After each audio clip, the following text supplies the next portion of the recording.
السلام عليكم ورحمة الله وبركاته. النهاردة هعمل معاكم فيديو جديد وهعمل القرص، ولكن بطريقة صحية ومغذية جدا لولادك. املي بيتك خير بمكونات بسيطة جدا وكلها من البيت. يلا كده نشوف الجمال ده كله اتعمل ازاي. بسم الله الرحمن الرحيم.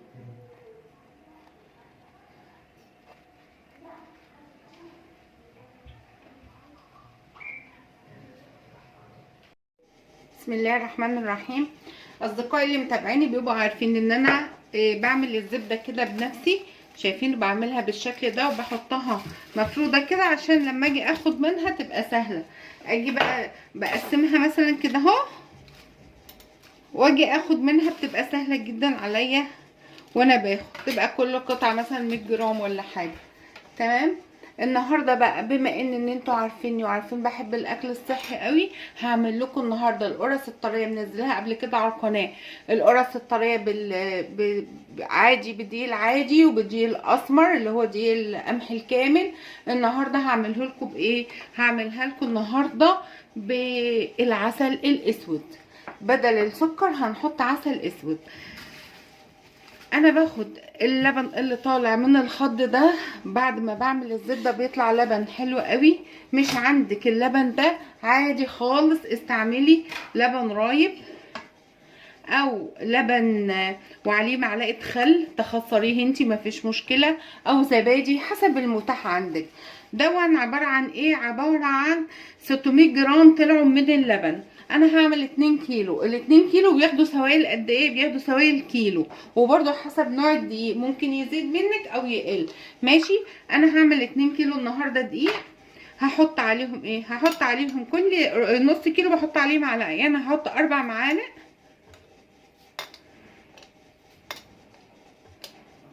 4 معالق من الخميره الفوريه، بكون عينها كده في برطمان، وعينها احنا في الشتاء عادي ولا اي حاجه، حطيها في دولاب المطبخ مفيش اي مشكله.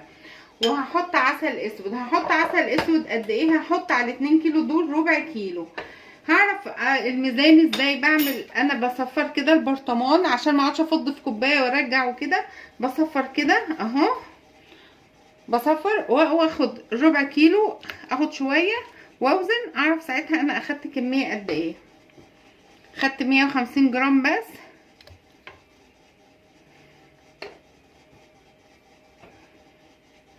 يعني لسه شويه صغيره عشان يبقى ربع كيلو اهو. 250 جرام بالظبط اهو.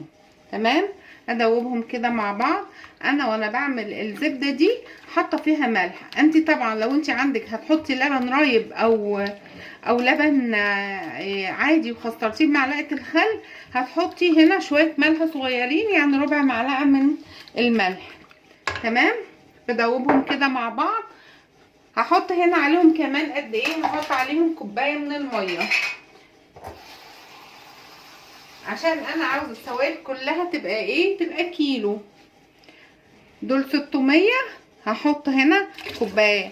حطيت انا كوبايه ليه؟ علشان انا عاوزه الخليط كله يبقى كيلو. هو كده عدى الكيلو، لان 600 من الرايب وربع من العسل، وحطيت كوبايه 200 مللي كده من الميه، يبقى 200 و600 800 وربع عسل، يبقى كده 1000، يعني كيلو 50 جرام.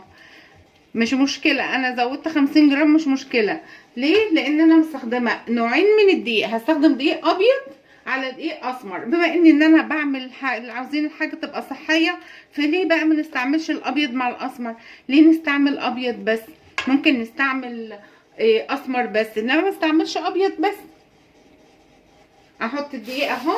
الدقيق بيبقى عندي ونخلاه وعاملاه كيلوات بالشكل ده. ادي كيلو من الدقيق الاسمر. حط عليه كمان كيلو من الدقيق الابيض، واخدهم بقى في العجان. لسه بس هحط السمنه البلدي الجميله اللي هنعمل بيها القرص. القرص الفلاحي، يعني سمنه بلدي او زبده فلاحي، اي حاجه من الاتنين. بس بما ان اللبن ده بخيره يعني، وطالع من الزبده مخض اللبن، هحط شويه السمنه. وحسب برضو المتاح، على فكرة ممكن تستخدمي زيت مفيش اي مشكلة. يلا ناخدها على العجان.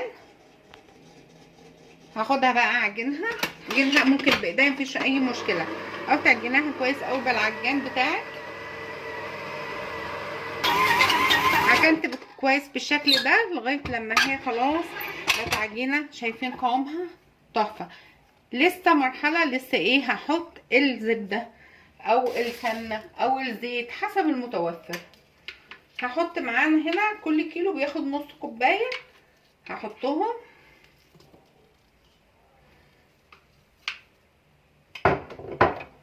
واكمل عجن. انا هتلاحظوا ان انا حاطه اقل من نص الكوبايه، لان انا وانا بعمل اللبن سايبه فيه قطع كده من الزبده.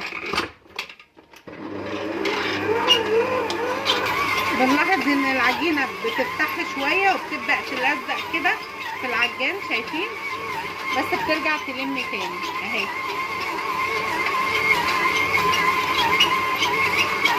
شايفين قوامها؟ ما شاء الله اللهم بارك، قوامها تحفه، ولا بتلزق ولا حاجه، لك ولينه.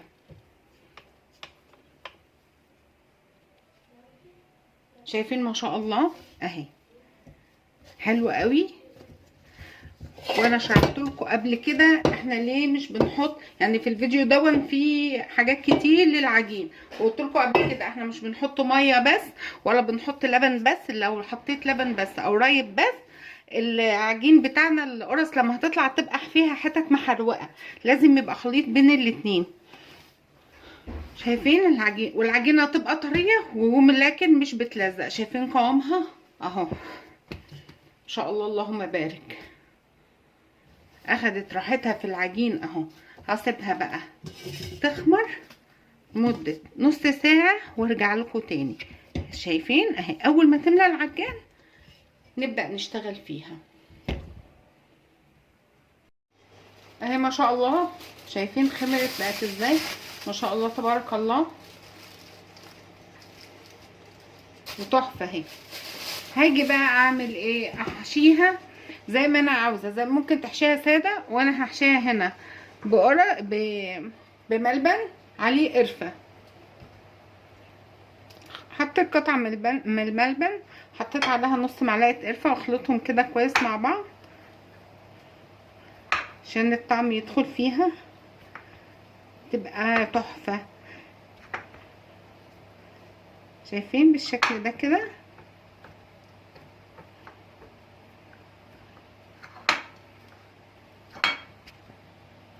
بعد ما خلطتها كورتها بالشكل ده عشان تسهل عليا، هاخد بقى قطعه من العجين.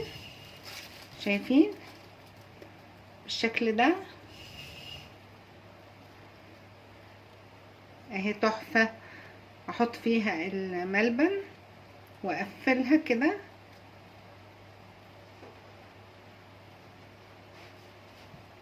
واجي بقى عشان اغطيها بالسمسم اعمل ايه؟ اجيب طبق فيه ميه وطبق فيه سمسم، ابلها كده وانزل بالسمسم اهو بالشكل ده. ارصها في الصاج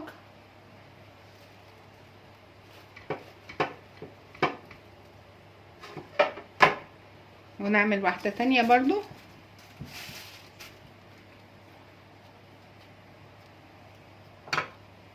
اهي. ممكن تعمليها ساده من غير سمسم زي ما انتي عاوزه.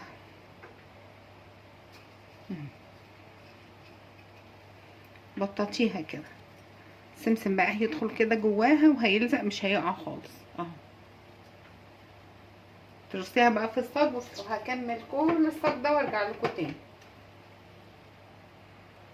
اهو. بعد ما شكلته بالشكل ده اسيبها تتخمر كمان نص ساعه وادخلها على الفرن درجه حرارته 200 220 حسب بقى. لو فرنك اساسا عالي يبقى 200، لو حاسه ان هو منخفض خليها 220.